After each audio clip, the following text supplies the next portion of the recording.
Bushcraft kit modifications and hacks are not really something that I spend a great deal of time consciously thinking about anymore. I used to think about them a lot. I used to spend a lot of time thinking how I could modify my kit and equipment to make it work better for me out in the field. But I must admit, over many years of sort of being an outdoors person, I think I've probably refined my kit to where I need it to be and what I need it to be to help me make better use of it outdoors.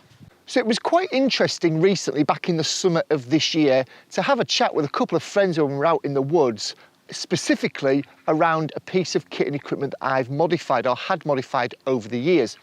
We were sat down having a chat and one of them had spotted my daysack. And they'd asked how I'd gone about modifying the daysack. And they didn't say specifically what. And I have to admit, I sort of sat there thinking, what do they mean about modifying my daysack? What are they talking about? The reason there was some confusion was because my daysack has been modified like that for a very long time. 15, 20 years, something like that, I've had that modification.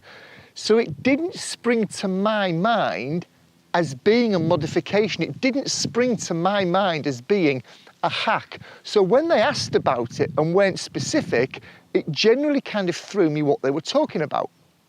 Once they'd mentioned that it was the external pouches that I'd had sewn onto my daysack, the penny dropped in my old grey matter, and I was able to explain where I got the pouches from, who I had sew them on, what kit and equipment I put inside those pouches, the value add that I find of doing that, the pros and cons of doing that, things like that. And it turned into a decent chat amongst us around how we've all modified kit and equipment over the years. It was a good idea sharing exercise.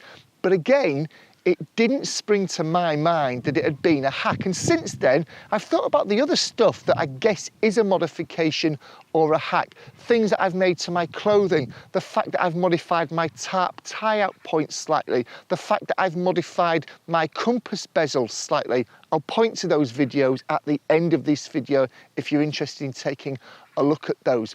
So it was a good idea sharing exercise, and I think it was a good exercise in also making me reflect upon my kit and equipment and what I have changed over the years and why. I thought that would be a good topic for this Thursday's thought video. So let me know in the comments below, what kit and or equipment and or clothing, whatever you want it to be, what have you modified over the years?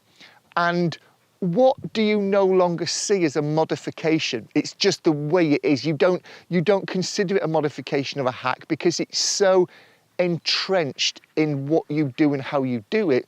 For you, it's just business as usual. But actually, now I've stopped you and made you reflect upon it, you've realised it is a modification. Let us know in the conversation below. I think this would be a good exercise for us all to see what we've modified over the years and perhaps serve as inspiration for other people.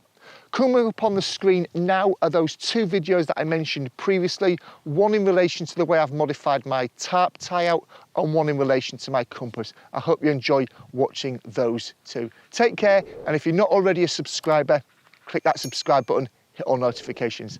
Take care, folks. I'll see you real soon.